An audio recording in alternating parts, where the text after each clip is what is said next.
Welcome back to the LCS. I am standing on by with your most recent MasterCard Player of the Week.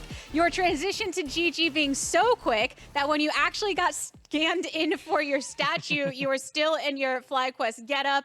What do you make of your little paper jersey that you've got there? You know, you do what you can. I appreciate whoever actually cut out the jersey. I think they did a fine job. Yeah. But one thing that came to mind was your actual reaction to getting Player of the Week. It was a very contentious week at that, but you tweeted about how you've been working your ass off. So I just wanted to ask you about what specifically you've been focusing on a player up until this point. I mean, it was just like everything. Like first, it's like when you're losing, you basically just try everything in order until you start winning. And it was like, okay, I'm going to work on my laning, my champ pool, my like communication, my teamwork, my teleports, and like nothing was working. And I was like, oh my God, like it's just like so hard to stay confident when you're in that kind of scenario. And then like I changed to GG and then like everything seemed to be working all of a sudden. It was like such a relief for me. Which is a cool thing to hear, considering that the transition was so swift for you, getting thrown onto GG and then also being told, hey, we like to do things like run Kalista mid.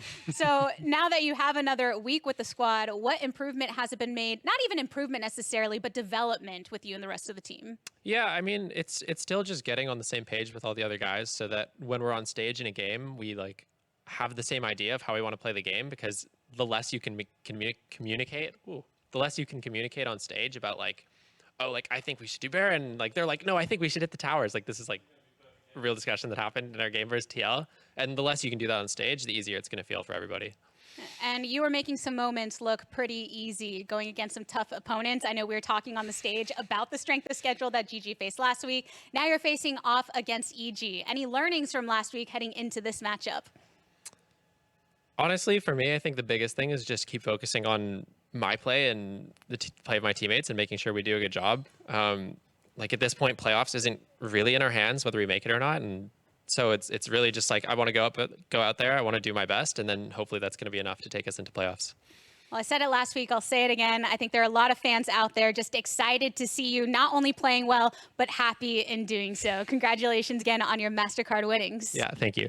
We are getting ready to watch the game itself, GG taking on EG, so let's send it on over to the casters.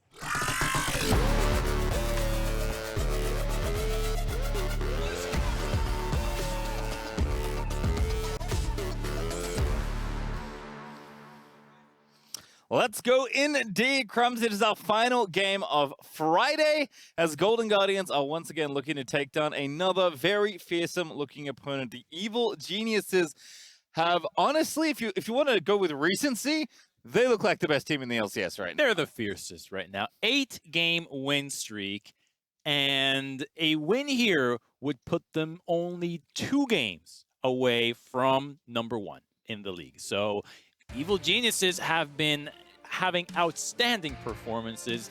The quality of win that they're getting is better than any other team right now. They are clawing themselves back. They are using vision to win team fights, to find picks. Individual players are generating plays out of thin air. Everybody is firing on all cylinders. And oddly enough, everyone's eyes are at Danny. The He's so good! He's really good. As an AD carry, he's really good. So the whole team has just been phenomenal thus far. And up against Golden Guardians, yes, Golden Guardians did take down some tough competition in 100 Thieves, but to be fair, 100 Thieves played Yasuo in the mid lane, and I think that 100 Thieves is just not at the same level that Evil Geniuses is at it right now. So this is going to be a really tough match for Golden Guardians, and like Licorice said, playoffs is not really in their hands.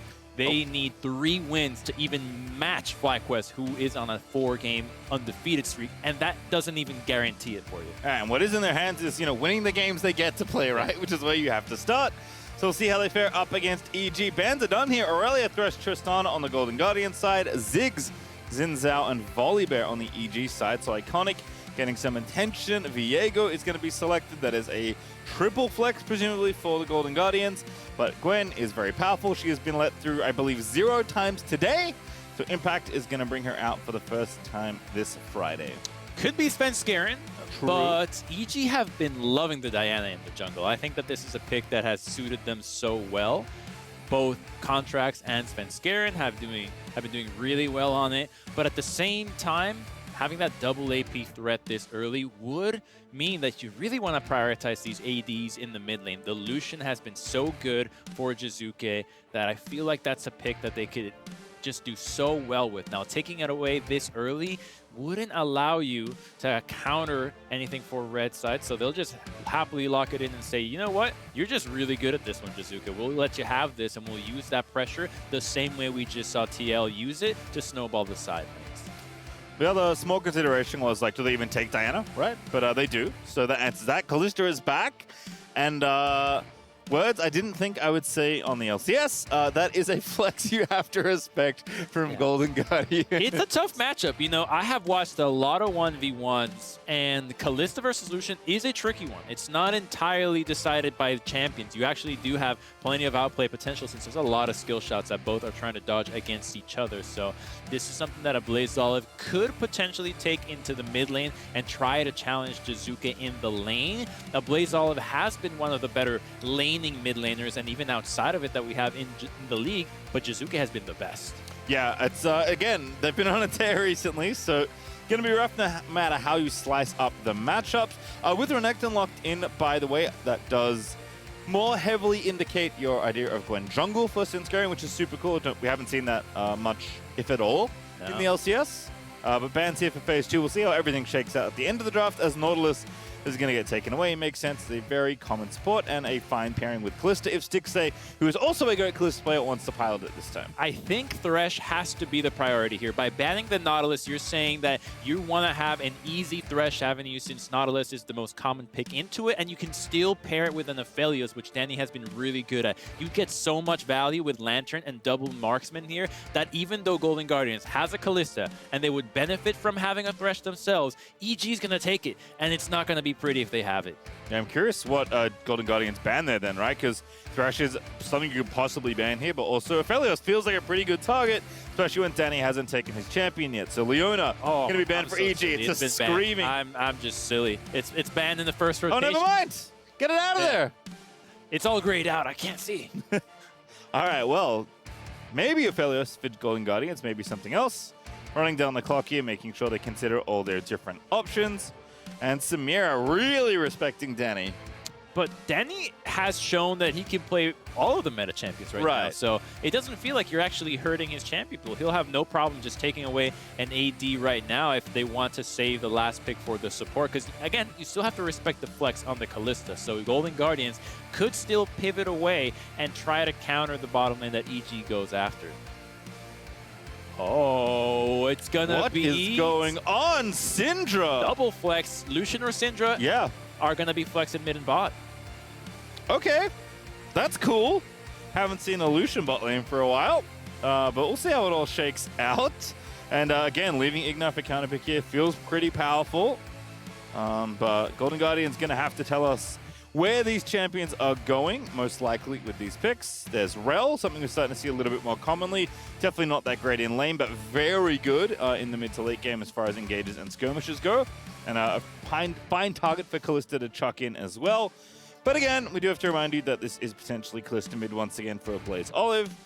So we'll run things down, and it looks like Lee Sin is going to be the final pick here. Okay, so solo lanes of Viego and Lee, and now EG is going to show us exactly where these are headed, because you still have some pretty good matchups whether you put the Lee, or rather the Syndra or the Lucian into either lane, and more than anything, I want to see if it actually ends up being a flex for Danny to play the Syndra in the bottom lane, because that would show us that, I mean, his versatility would go over the moon at this point with Syndra and normal AD carries for him. I do think, though, that Danny is actually going to take it. That is really impressive. I mean, it makes... Okay, he won't. Oh. At times.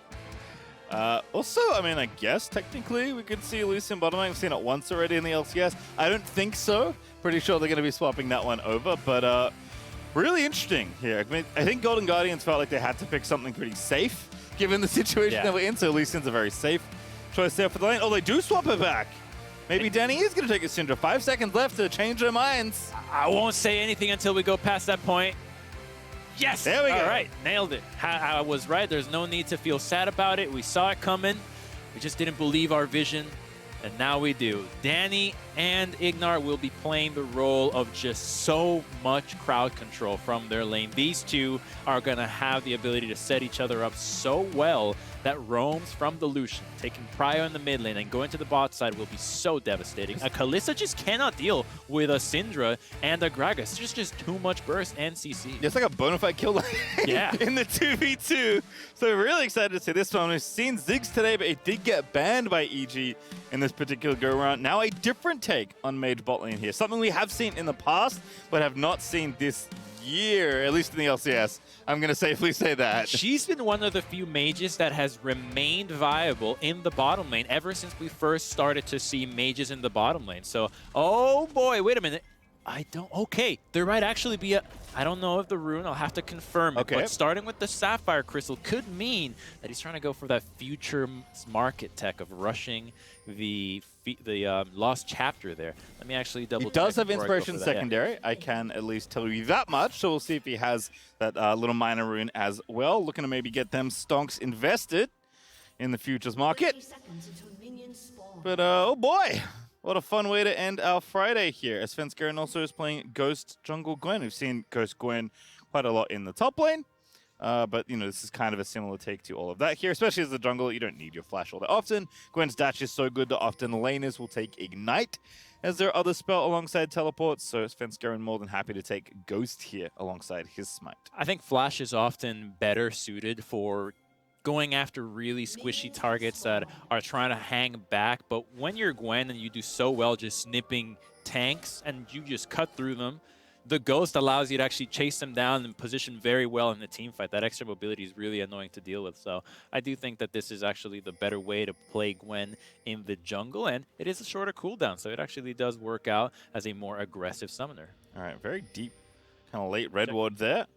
Golden Guardian's trying to figure out what's going on, but we know, and they'll know now as well, that Iconic isn't starting on that buff, so EG will probably correctly predict that Iconic is over on his blue buff. In the top side, though, definitely a fun one you can look out for there. Impact Renekton was terrifying if you cast your minds back all the way to Lock-In at the start of the year, but you can watch him play up against Licorice, the newest top laner of Golden Guardians, for free.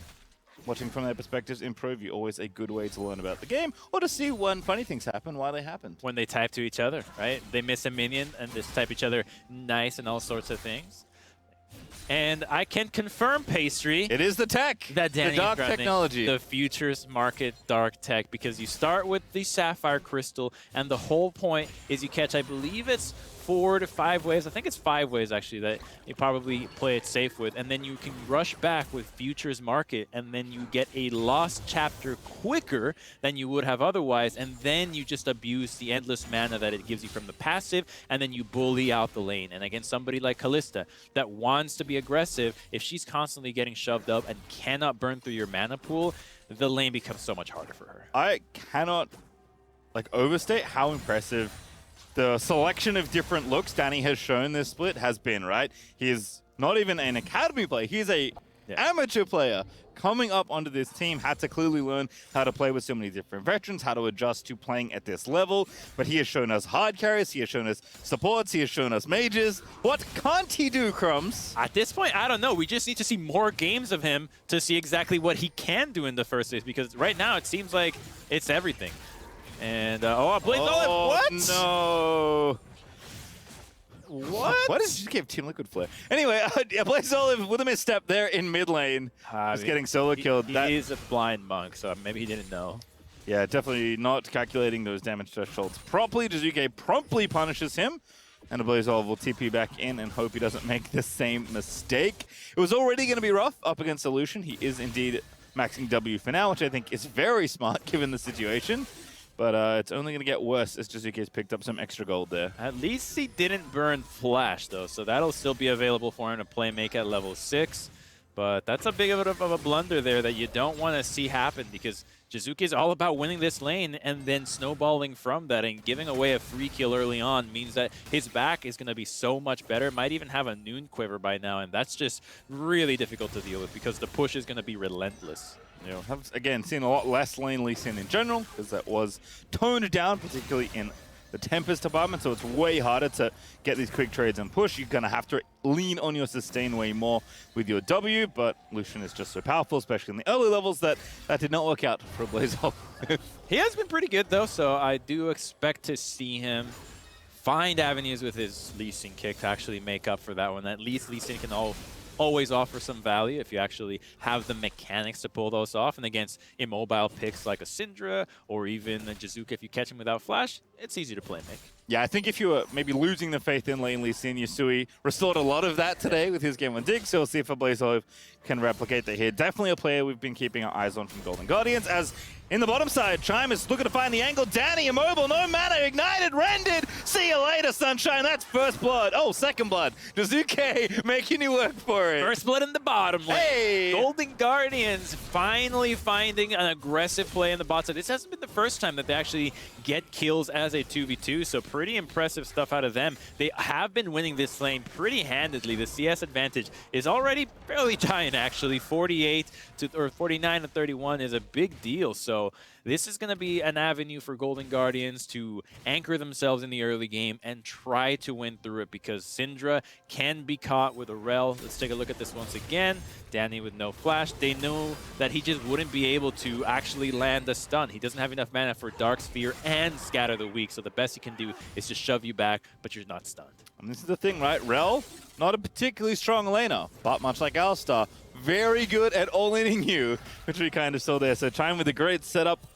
And then Stixay, who unfortunately had to burn the flash at the end of that play just to make sure, did at least get the kill onto Danny. So potentially a target in the bottom side of the map, but we shall see. Danny held on to all his summoners at least, so does have that going for him. If they catch him again at level 6, they could just continue to kill Danny without even him having an opportunity to burn summoner spells. They have a lot of damage on lockdown between these two, so I do think that Golden Guardians can continue to punish him. Still going with that Lost Chapter, right? That is the tech, but that's not boots. That means you're really slow. Look at how slow he is. There's a ward in the back of this lane, so if EG wants to get fancy pushing out this wave, they could get TP'd behind, and then the bot lane is definitely going to be over. All right, well, EG going to translate some of their mid-pressure and take this kind of time in a bit of a lull in the bottom side after that first kill for Golden Guardians to go ahead and take this dragon. So Svenskeren will easily take this one down with a bit of help from Igna. Level 6 now for the Gwen as well. That's feeling pretty good. Iconic also been farming up, is also level 6, so just fine. We'll see kind of where the first big jungle meeting is. Guesses probably going to say it'll be in some sort of lane or outside an objective.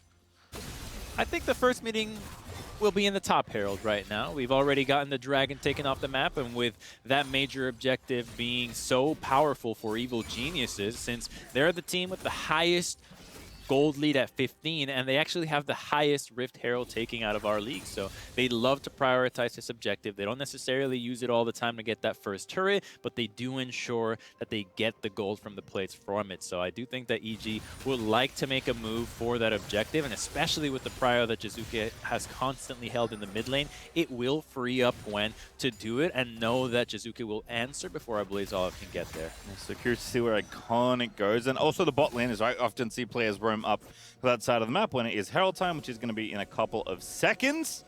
But for now, Iconic is going to meet Ignar here. Does get the Q, but Ignar's level 6. It's pretty spooky, actually. Gragas ready with the full combo and the Ignite plus Flash at any moment. But Chime is reinforcing. Only level 5. Ooh. Good old XP there for Iconic off the ward as Svenskeren's found Licorice. Not going to press Ghost and keep snipping, though, but Licorice is aware of the Herald that's been started. Chime's still level 5. Really sucks here. It was Ignar who caught that extra XP on that wave, and that will make a big difference. A huge cast can end the GG right here. Golden Guardians are looking to fight, but it's a kind of a 4v5 temporarily. Ulti out of Ignar doesn't really connect. Iconic move back, though. As now Blazeol's in the mix, but he dashes over, and Svenskeren's going to be the target. Licorice takes him out. Blazeol is actually still alive, and now the Fate's Call is going to be looking for Jizuke. The Herald goes to Golden Guardians.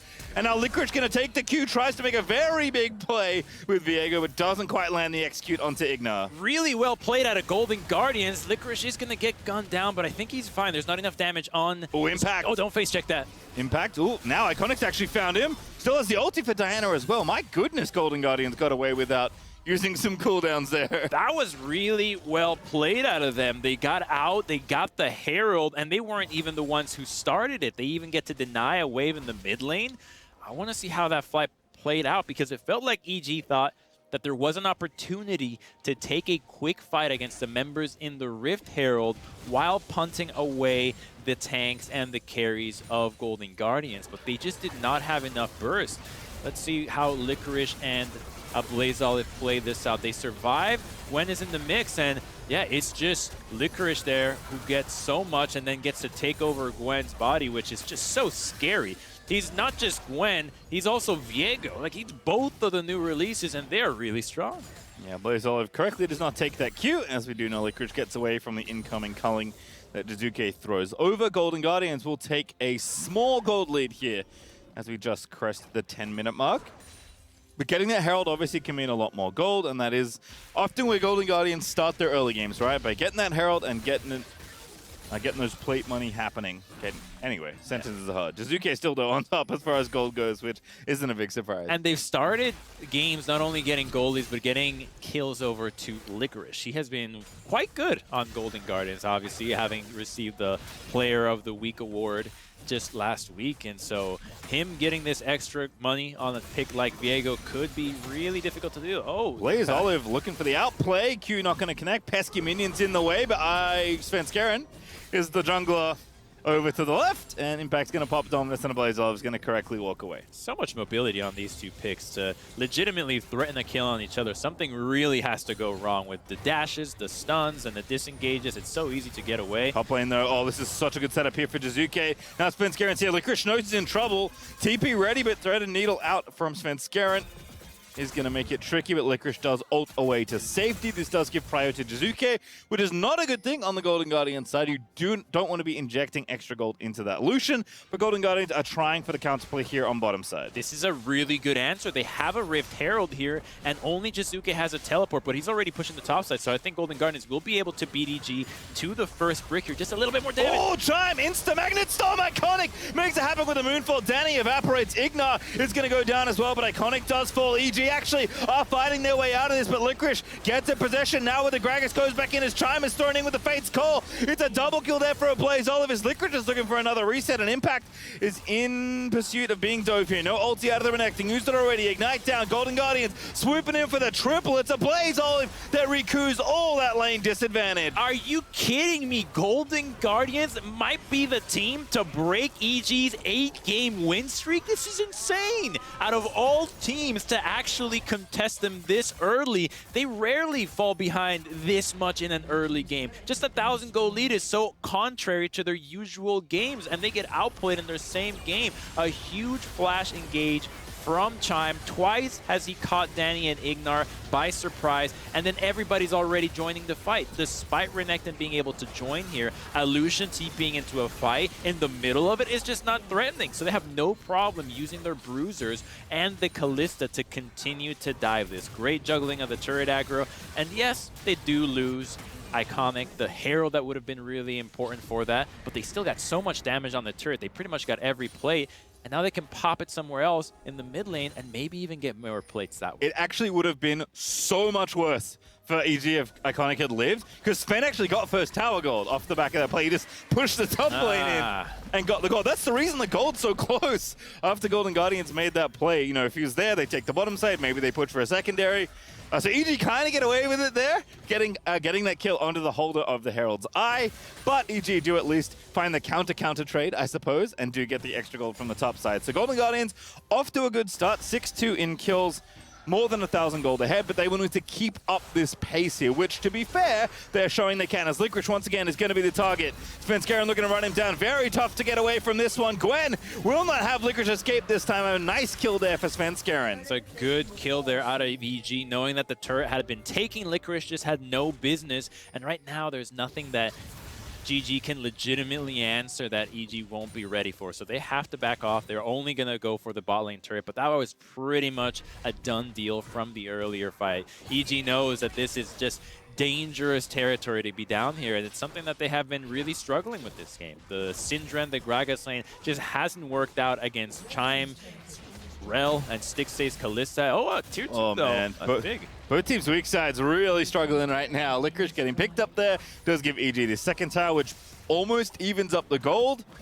Mid plates did go over, which was some extra gold, but now Danny's counter-pushing that as Licorice is trying to catch the wave here in mid. So EG doing a very good job of keeping up despite how successful the tower dive was for Golden Guardians in bottom lanes. So we'll have to see both teams kind of shore up that side of the map. EG, I think, correctly trading, whereas Licorice didn't need to also give himself away. I think that's well put in how the weak sides from both teams are really what are flopping, because they're making a play at one side of the map, the other one is getting punished, when often they just need to back off and recognize that the other team, their main engage, the 4-man unit is getting something somewhere else on the side of the map. So until that gets shored up, we're just going to end up with a back and forth trading. But at the very least, it's good to see that the teams are thinking about making a counterpunch instead of just taking a loss and doing nothing about it. Second Herald on the table for Golden Guardians. That is very much the strategy they would like to employ here. Iconic is finishing that off. Chime, perhaps ready with another very nice engage. Definitely eyes on him for this game. The rel so far has looked great. Made extra better by the bonus summoner spell provided by Callista's Fate's Call.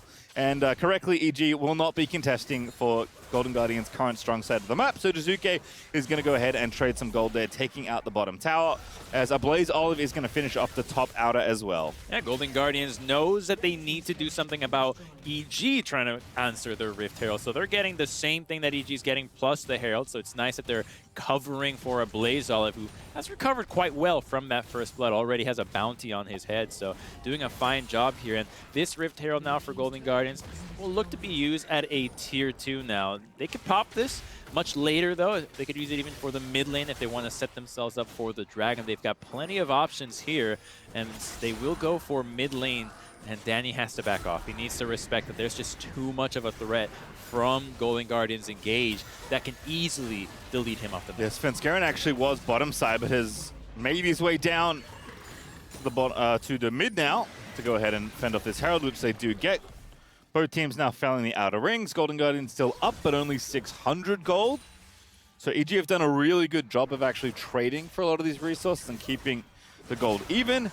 But Golden Guardians have already shown that, you know, in these mid-game kind of fights or skirmishes, they can execute in any sort of big team fight, right? So again, have to keep the eyes on the engage here for the Golden Guardians, on Chime especially, on a Blaze Olive, his potential kicks, on Iconic, and that big ulti out of Diana. They've shown that they can execute beyond this game. All of last week, they played very well, almost actually went 3-0. So the team is clearly feeling revitalized. And if anything, sometimes the burden being lifted of the fact that playoffs is no longer in your hands, you just need to play your own game, remove those expectations from yourself, and often the teams can surge. They can thrive knowing that they just have to play their best game, that their fate is no longer in their own hands, and all that matters is that you play a good game of League of Legends. And the burden, of course, is the side lanes here. Ooh, Chime reinforcing. There was Licorice trying to TP away. Is going to get out just barely, as Ignal was ready to cancel that TP. So Licorice with the escape, but again, EG are trying to play to these side lanes. Svenskeren is constantly shadowing Jizuke here. Chime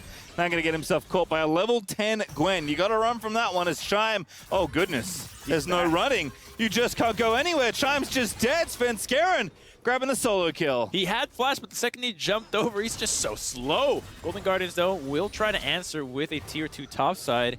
And EG just doesn't have anybody close to answer this, so I think Golden Guardians will get this, and they actually won't lose anything in return. All right, well, this is nice. Golden Guardians, again, continuing to try and get their gold where they can, still try and keep up the tempo of the game that they've set. They're now back up to 1,000 gold over, but once again, I always look down to the other side then, and Jizuke is just planted in the bottom half of the map right now. Loves to farm, and he loves to then get a strong enough gold advantage that turns into item spikes that just gun you down. His Lucian has been his best AD pick, in my opinion. The team has been playing really well around it. This hasn't been the most dominant of his games, but I think come the team fights, we should expect him to shine on this pick. So I'm looking forward to seeing what he can do with this, since he's already itemizing for a lot of armor penetration to be able to burn through anybody that's trying to dive. So there's going to be a lot of people jumping Lucian's face this game.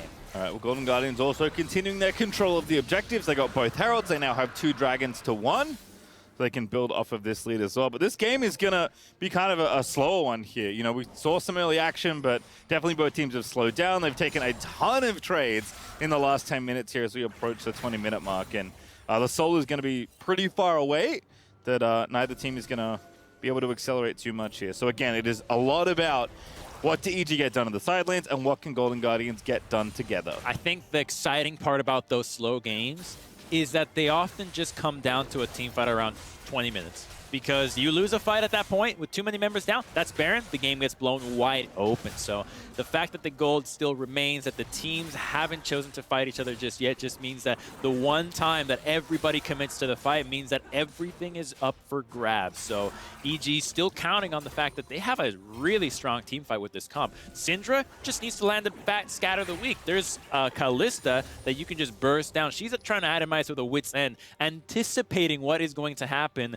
when Danny just hits a fat unloaded, or what do you call it? Unleashed power, not unloaded. It feels unloaded because it's so much. Certainly is, as again, Licorice is the target of Evil Genius's current side lane pressure. But Svenskeren also pretty strong on the Gwen right now. EG actually zoning Licorice off this tower, so there will be no response, and Evil Geniuses are going to get themselves further and further to parity as far as the gold goes, and 800 up is nice. I guess now 1,000 as they tick back and forth, but still a good spot. Actually, never mind. It's a couple hundred gold between the two teams. EG, I'd say at this point, have equalized after taking that tower, so going to be down to execution maybe in three or so minutes when that next dragon comes up. It is dead even, and something that EG did really well to get to this position is constantly shadowing Jizuka in his side of the jungle. Every time he finds himself pushing the side lanes, there's somebody nearby. There's always someone ready to either assist him to zone somebody off the turret like we just saw, or somebody there to actually try to gank whoever attempts to defend. So they have been putting themselves in positions to allow them to crash these side lanes and slowly farm back up, get these turrets, and we're actually at parity with the turrets as well. So it's going to be a matchup that will just come down to who can outplay who, and more importantly, who can set up the better vision for these fights. EG have been very good at finding picks that nobody else can get because of their superior ward coverage, but if Golden Guardians can set themselves up first, they just won't have that available. Oh, I love the attempt from Ablaze Olive. He was ready to ward hop kick you after queuing to that minion, but thankfully for EG, just barely misses the incoming caster wave, and EG are going to have to back up, and now Jizuka is going to have to play back. There's so much tug of war here in this game as Golden Guardians, I feel like for the first time this game, are actually playing to the strong side. Wait a minute, though. Baron sneak attempt? Uh-oh. Not that sneaky. Kind of obvious. They don't know. Guardian's going to have to go back, and they've got no vision. They're actually looking to dive Jizuka instead, but this is a very worthy sacrifice. Licorice flashing in, gets the ulti execution, but the Baron is the problem, and I don't think Golden Guardians can get anywhere near this. That's worth it for EG. You got a Baron out of this one? Looks like Golden Guardians is still interested in maybe... Time is like, oh no. They can't get through Ignar and Danny, though.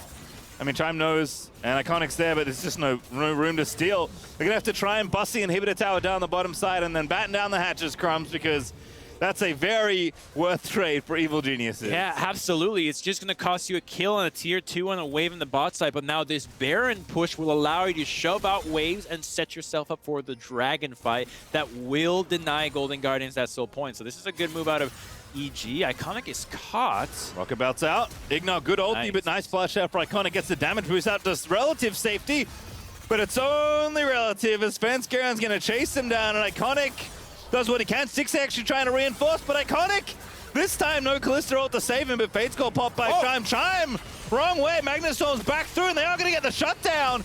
Can Golden Guardians get any more? Ignar is trying to chase down Stixay, but Stixay's flashing out of there. Licorice is taking down Danny. Ignar's down as well. 3 Baron buffs like that, Crumbs, have fallen off of EG. You know how they had Baron and they wanted to make plays with that? Scratch that. They lost the dragon now. It's going to be Golden Guardians on soul point there, and it looked like a really good time to catch Iconic. Diana just had no way out, but crucially outplays it so beautifully. The flash on the cast built so much distance. A great heads-up smite out of him on the Wolf Camp keeps him alive. This was so well played from Iconic to live through this. It hasn't been the first time where he lives through just some quick mechanics at the end. The stopwatch, the extra damage, and then Golden Guardians with the heal and the follow-up. Bit of a misplay there out of time. Not sure what this one was about, but still has the time to answer back with the Rel ultimate, and now the rest of the team collapsed. Licorice are getting chased down. Colling's going to seal it. Licorice picked off in the Baron pit as Golden Guardians get the dragon again. Not the right spot for Licorice to be up in the river. Not sure what he was doing there. We didn't get to see because Player of the week's gone with Ted Crumbs.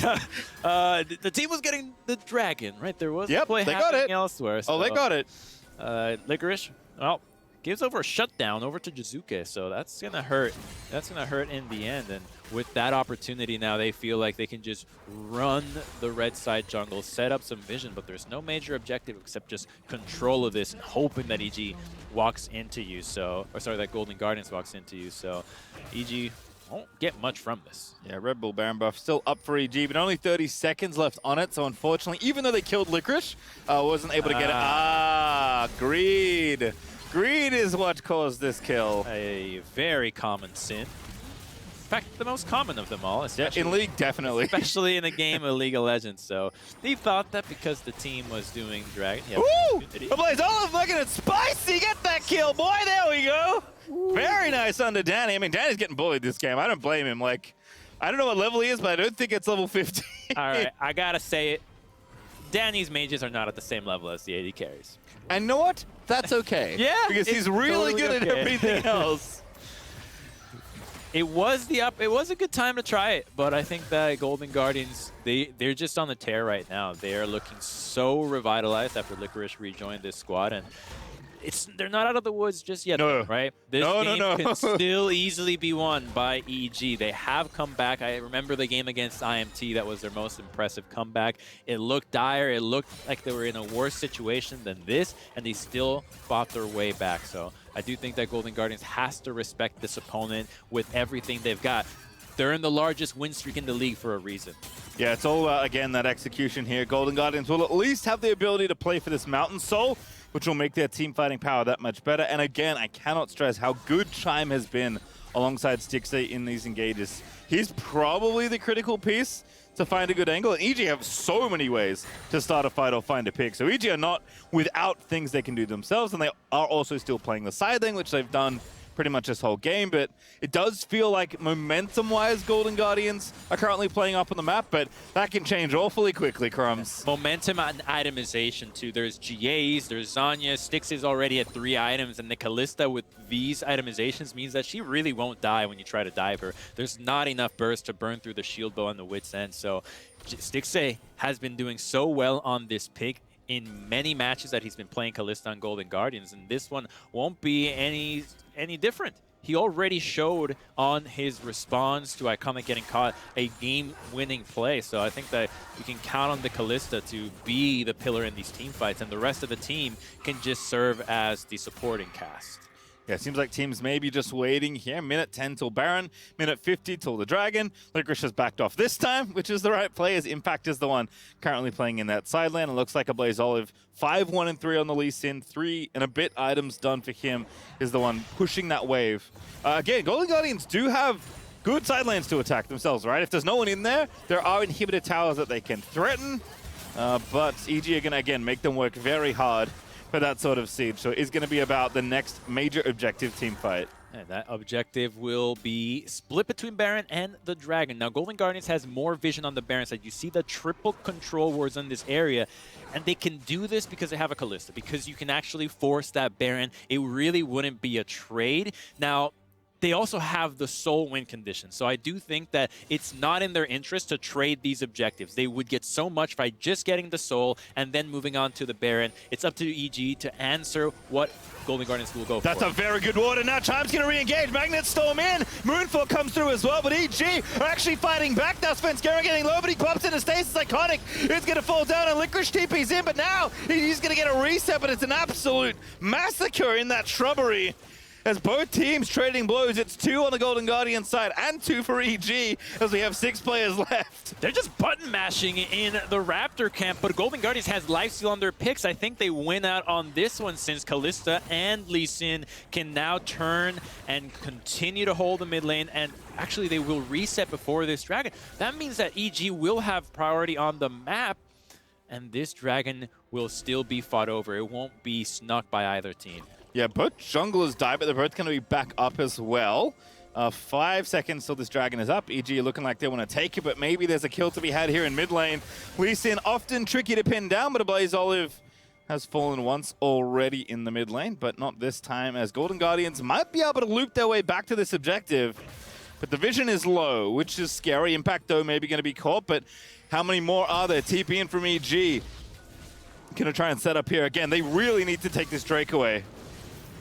Okay, now Gwen and Syndra are just joining now, so EG can't posture this aggressively. They don't know where Chime is, though. He can get a big engage again. Oh, Hexlash over the wall. He's going to try and make a very big angle. Licorice there baiting him in. The dragon is being started. Svenskeren going to try and go into a Blaze Olive, but Chime has found the backside. Gets two in the Magnus Storm. Blaze Olive gets out to safety. Gwen, though, ulti popping around as Golden Guardians are a little bit low in Chime. Cannot escape. Fade's Call was not available, so Golden Guardians are going to give up this dragon. They were so split off. Multiple members tried different plays. A Blaze Olive tried to fight Svenskeren in the pit, loses that fight while Chime is trying to go for a flank that gets spotted out. So they end up splitting themselves. The three-man core cannot defend, and all of a sudden EG can now attempt a Baron, and without the Rel, the chances of winning these fights are so slim. It looks like EG just found the rope that will get them back into this game. Yeah. Little misstep around the objective. TP in, though. Golden Guardians are committed to getting them off this Baron, but it's dying so damn fast. Iconic, can you get in there? Rockabouts forward, looks for it. Danny gonna get Moonfalled in as Golden Guardians gonna try and make the team fight happen, but Stixay, the one that needs to stay alive. Jizuke dives on, but Stixay's still alive. Oh! A shutdown for Viego. Blaze Olive goes godlike and takes down Danny. Repossesses Ignas. Svenskaren's gonna be chased out of the pit. The 4v5 Baron defense is good for Golden Guardians as Licorice re-engages. The Blaze Olive's going to look to make it happen. Impact is very tanky. They shut down a Blaze Olive, but it's going to be an ace at the end of the day as Golden Guardians hold on. They did it! They actually defended the Baron push. EG just couldn't stand in the pit. They focus fire Jizuke. Danny had to get out of that as well, but they just couldn't stand up to the Diana with the stopwatch already. Did a great job in zoning the rest of EG, and then a Blaze Olive with a great use of the Guardian Angel to buy time keeps the rest of the team busy. So Diana goes in, goes after Danny. He has to flash out. Jizuke is tanking in the pit, but then he runs into Stixay, who's so fed and has a Viego execute right behind him. A crucial resonating strike from a Blaze Olive ends up taking out Danny, and then it's just so easy. Without the carries, it's so hard for EG to win these fights. Svenskeren is very fed. He does so much damage. Somehow he ends up killing somebody here and gets a shutdown, but it's just not enough. You need your carries right now. Gwen just cannot 2v5. And oh my goodness, those are some numbers. Svenskeren and Stixay actually doing battle for who made more of a mess in that fight. It was Svenskeren by a few, but Golden Guardians, the real winners at the end of it all. They've got the Baron now. They can play for the soul in 2 minutes 40. And look at the itemizations that they now have. Stixay now has a Bloodthirster. He does so much, and there's a single piece of healing reduction on Svenskeren. He'll rarely actually tag Jizuke with it, so, or Stixay with it, so as long as they can continue to play towards Stixay and the rest of the team being tanky enough to survive the initial burst, it's looking good for Golden Guardians. Yeah, Stixay is just monstrous. 5-0-10 on this Kalista. Licorice with the Baron there. They've got a minute 30 to play with this one as well. He's actually going to break through mid in short order, but Svenskeren is currently defending. Licorice trying to escort these double Baron cannons, but Svenskeren is going to snip them down. But Golden Guardians don't really need to leave until the dragon is maybe up, or before it resets, I guess. They've got about a minute-ish on the Baron, and that's about how long they want to wait if the game doesn't end before then. As nice stun for Danny finds two, but Golden Guardians not going to be baited in under the tower just yet. And what's interesting is that they keep a Blaze Olive in the 4-man instead of him splitting, because the Lee Sin kick for disengage is so much more useful than Viego right now. So they want to make sure that if EG is trying to engage, they can just pull back and continue to use their Baron. Can Golden Guardians, up the back of a 4v5 Bud Light Ace, snap the streak that EG have? They are a few Nexus towers away from maybe doing just that. They break top. Licorice already worked on that mid. Now this inhibitor is going to fall as well. 30 seconds of Baron still left to play with. Soul up in a minute. It's so close, Crumbs. EG going to have to pull off some miraculous defense. When it rains, it pours in the LCS pastry. There's no world where we get a single upset. It just has to be as many of them as possible every time they happen. And this would be a huge one. EG have over doubled the wins of Golden Guardians. I mean, these two teams have been on such different trajectories that a win here would be huge for their own morale. You beat what everybody was calling the #1 team right now. They were on the largest streak, and you're clawing yourself out of the position that some thought was just somewhere that nobody could claw themselves out of. And a win here will still keep those playoff hopes alive. All right, well, a statement game here. Perhaps as Chime looks menacing here in the mid lane. Stixxay is going to very quickly vacuum up all these minions. It is control over the dragon that Golden Guardians have with their vision, and EG are desperately trying to poke their way in there. So EG now have Jizuka with an Infinity Edge. He's TPing into the fight. If there's ever a chance to try to win it, they need the Lucian and the Gwen to absolutely pop off and try to take down the carries of Golden Guardians. Fighting over the crab, it will go over to EG. That mobility could prove critical in this dragon fight. Soul Dragon is up. Ignor's actually kind of snuck his way around here. Crab going over. They have to start it though. Pushing. Ignor has been spotted. Jizuki now going to join the fight, but Golden Guardians looks like they're closing the trap. And Licorice is there, you're right as well. Now in the pit is going to be the fight there, but Viego's going to TP into the play instead of Blaze Olive. Fends off Jizuki. Dragon goes over, is picked up by Iconic, and now the fight is just going to be so one-sided. EG will melt at the hands of the Golden Guardians as Stixxay, deathless, finishes the ace as Golden Guardians will snap the streak and take down Evil Geniuses. Wow, Golden Guardians actually did it. They took down the #1 team. That is so impressive for them. Who would have thought that this squad would actually pull this off? All of the players look so much better. It's not just that Licorice suddenly improved from joining Golden Guardians. It's that the entire roster is playing much more coordinated. They're finding advantages in the laning phase. They're team fighting well. And at the very end, I really like the decision from Licorice to actually join the fight. You don't need to push. You have a stronger team fight. Just get in there and deliver the 5v5. Stixxay, untouched in every team fight, made such a big difference. He and Chime starting to heat up, I feel like, as a duo, but you said it already, this is a team that is having everyone play well off the back of the change that they made in the team. Well, Licorice looked like a different player.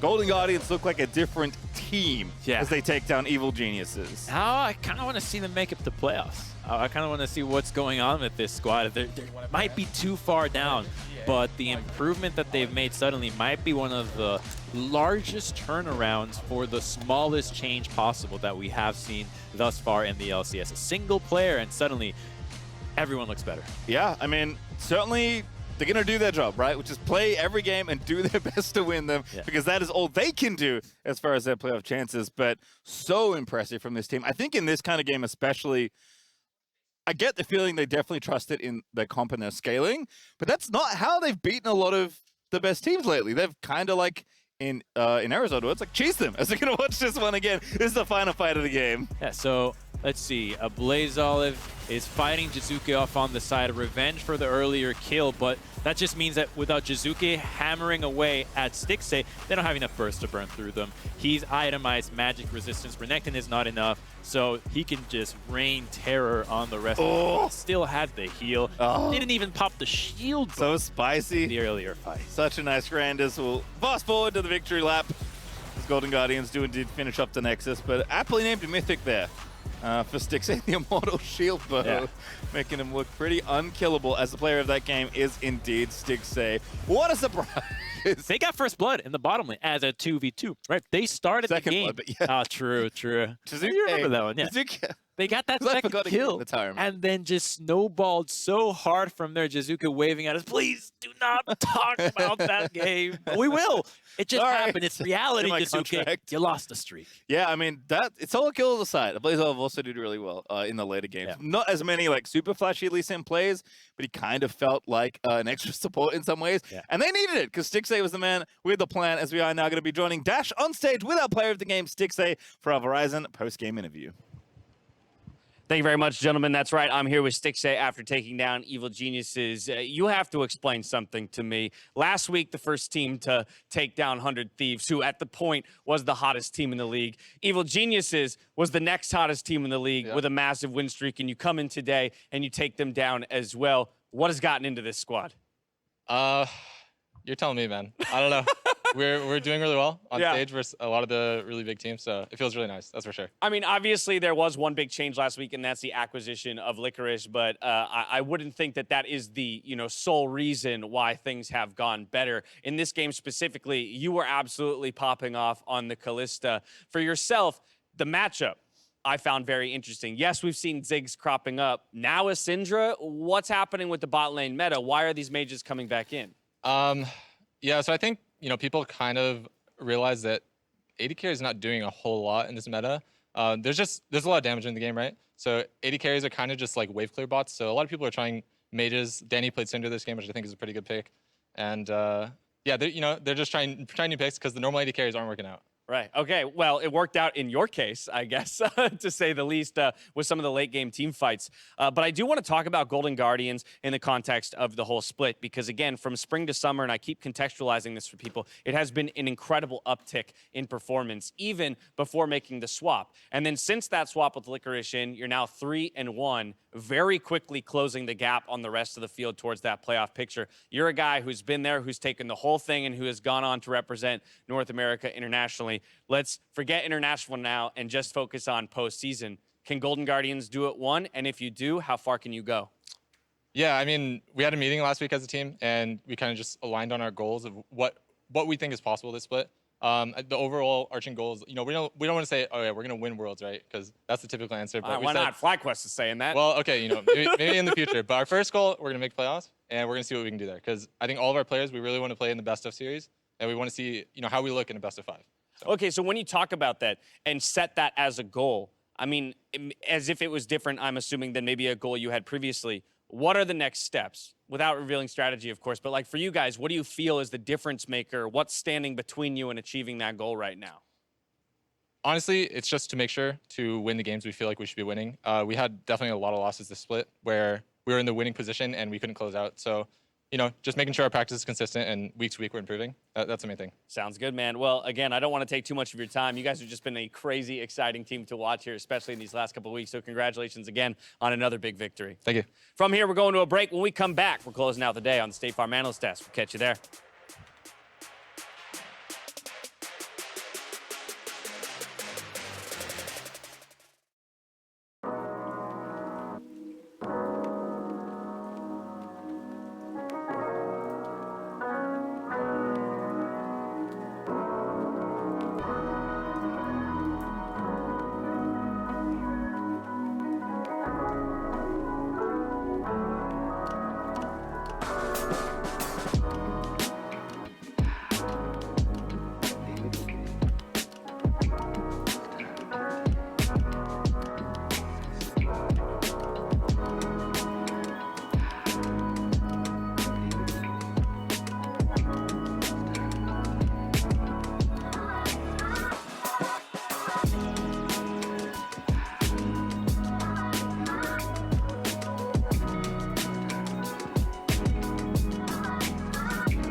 Welcome back to the LCS. We have wrapped up our final day. What? They thought they were going to catch me slipping, but I was ready. They thought I was going to be looking at my phone. I was ready for you guys this time, production. Straight up cheesing on the desk. I know GG's got to be cheesing too. They are continuing all of the upsets that we've seen not just last week, but this week too. Had an interesting draft on the other side though that they were facing off against. I mean, I was going to say, I actually don't hate this draft. I think the big thing about it was that I don't know how many times Danny has practiced Syndra because he did not look comfortable on it. I don't actually dislike the draft, but whenever you do something like this, there's going to be a risk because, you know, with the Ziggs band, I assume they just wanted to go with the mage in the bot lane, try it out. But you know, in team fights, which is typically something where we see a place where we see Danny really shine, he didn't seem nearly as comfortable. Yeah, and what I like on the flip side from Golden Guardians is you just always give Stixxay Callista when it's a big game, because I tell you, this guy for years has been tormenting me with this pick. It goes all the way back to MSI when he was able to take down RNG. And the thing about Callista, especially in the current meta, is if you're played against double AP and you can go Wit's End in the build, if you can survive the initial burst, you get into like this drain tanking mode where she's just hopping forward, chasing people down, and the damage going through the roof. And credit to Golden Guardians, they were always playing that style. They're creating enough space for him to be able to survive the initial burst and then be able to do his work. And he was like the focal point for the early game going well for them. Him and Chime were leading off dives and stuff while there was a bit of a disaster in the top lane. Things were not great for Licorice. For the first time, it felt like since he's joined Golden Guardians, you know, even the TSM loss looked pretty good. This time, it was all about the bot lane, and I think that's one of the things I'm excited about Golden Guardians going forward is like we've seen a Blaze Olive carry some games now, we've seen Licorice carry some games now, and then this felt like the Stixxay pop-off game. Yeah, and what I will say about Golden Guardians is I've always felt that they were being pretty well coached. Like having worked with Anero in the past and has seen what he's able to do, and then nepotism. And watching, no, I said Anero. He's from North America, dude. And then watching the impact of what happened with Golden Guardians Academy when the LCS team actually came through and helped them improving grounds, you could see immediate improvement from that team as well. So I've always really respected that coaching staff, especially given the fact that they have 3 people that used to be on my org. One thing I do really like about Golden Guardians, and it's something we pointed out at the beginning of the split, even when Solo was on the team, and then something that they've continued to look more comfortable as the weeks have gone on once Licorice joined, is setting up some of these dives against their opponents. I think their early to mid-game dives have been a large reason why they have been able to pull out some of these wins, because they're willing to go for them. And I've really liked seeing how they have improved in that area. On the flip side, EG giveth, EG taketh away. EG went for a lot of, I feel like, unnecessary plays where like they were looking to like have high risk. Even that initial Baron sneak, I feel like was a risky play to be able to go in this game. The area of the game where I felt like EG made up the most ground was when they were just shattering the Lucian in the side lane and being able to knock down objectives. They needed to keep the map big, and I think they made the map unnecessarily small in some situations and gave Golden Guardians comp a lot of those fights. One of the things I'll say to defend them a little bit from that is that their aggressive playstyle is one of the things they do really well. Yep. And I feel like during their 8-game win streak, we hadn't seen it quite. That's why I'm saying giveth and taketh away. Yeah, I'm agreeing. I'm saying, like, I don't want them to change anything necessarily. I mean, like, you can look at it and be like, oh, you should have done this a little differently. But in general, I don't want them to lose any style. I think, you know, you're not going to win 8 in a row when you're usually normally playing an aggressive style. That's a little surprising. But overall, I still like the idea that, like, hey, you guys will take risks. You'll go for risky, sneaky Barons to try and find leads and stuff like that. And that's where I think you can see the difference with Danny being on something that he's not as comfortable on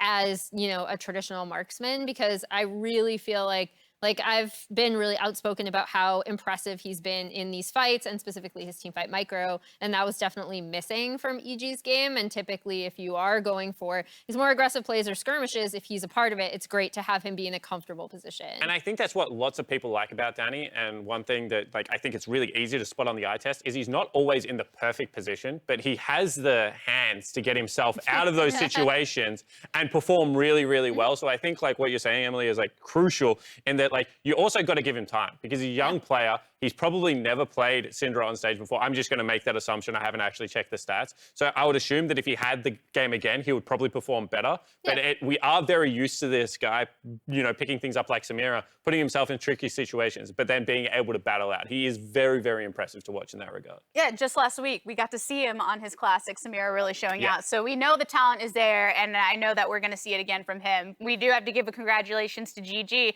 but there's somebody else I want to give some congratulations to. The PA squad here at the LCS make their own predictions, and Daniel, do I got this the right way? Yeah, Daniel actually predicted completely correctly. Where are you on here, Daniel? Right here. So all the way down the line, think about how many upsets we have had today. Yeah, and props to him. Every single prediction correct. Where is he? Is he around? You wanna, I don't have a trophy for you. Can this be the trophy? Yes. Yeah, I like this trophy for you. Congratulations. Yeah, flex on him. This, ladies and gentlemen, is a man that knows nothing about League of Legends. How do you actually get 5 of 5 predictions? Here's what he knows about He's League that none of us nodding, know. He knows upsets are going to happen except for CLG. You predict everything but CLG, the one constant. Yeah. Well, props to you. Props to you. I mean, he did a better job than any of Everyone. us My did. I prediction don't think anyone else got a perfect today. day. I got 1-4. Yeah. 1-4 here. Same. Very similar to last week at this point. But that wraps up our discussion on GG. Kind of taking a look at what we have to come. The loss today for 100 Thieves does not take them out of that first place positioning. And Evil Geniuses also suffering a loss, but still inching their way up in the standings, currently tied with Cloud9. That's a really surprise. I really like looking at the first versus second column and seeing like, how teams are doing overall versus the split. Obviously, 100 Thieves continuing to have some hiccups. What are they, like 1-3 now in their last 4 games? Like they have to continue some upward momentum. I think the other thing that's really surprising is Immortals and Cloud9, both 9-10. Woo! Losing record in summer for Cloud9. Ooh. Yeah, C9 is the one that surprises me the most, honestly. Yeah, and I think a lot of people are in that boat. So just quick thoughts on C9, where they currently stand and maybe what you're expecting from them in the future.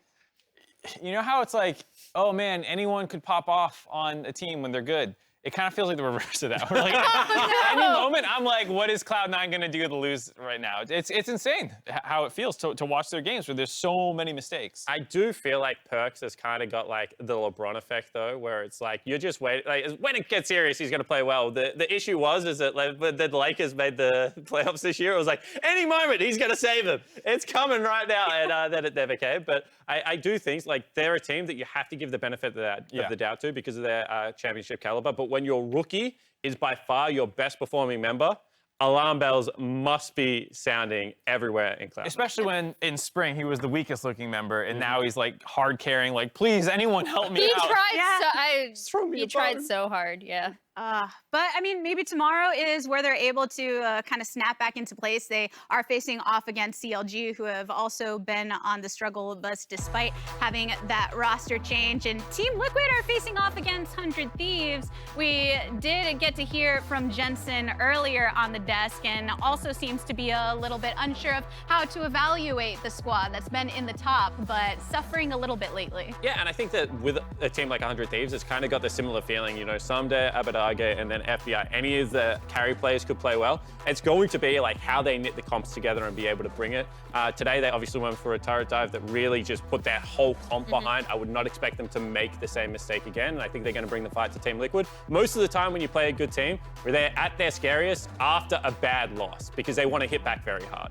It's true, and I think the other thing Jen's talking about was he has no idea what to make of the standings right now either. I feel like the teams themselves, the scrim data is not helping make anything that much more clear. It seems like NA is a bit of a open race right now. Like anyone feels like they could nab the lead. Yeah, that last game looked like it could be I was gonna pretty say, hard, too. I called this game out on lane by lane earlier. I just want this to be an absolute bloodbath, and I feel like it has the potential to be. So I hope it lives up to it. We stand bloodbaths here on the LCS. But that is going to do it for us here on behalf of myself, the casters, and the entire remote and live broadcast crew. Thank you so much for watching. We'll see you tomorrow for more LCS action.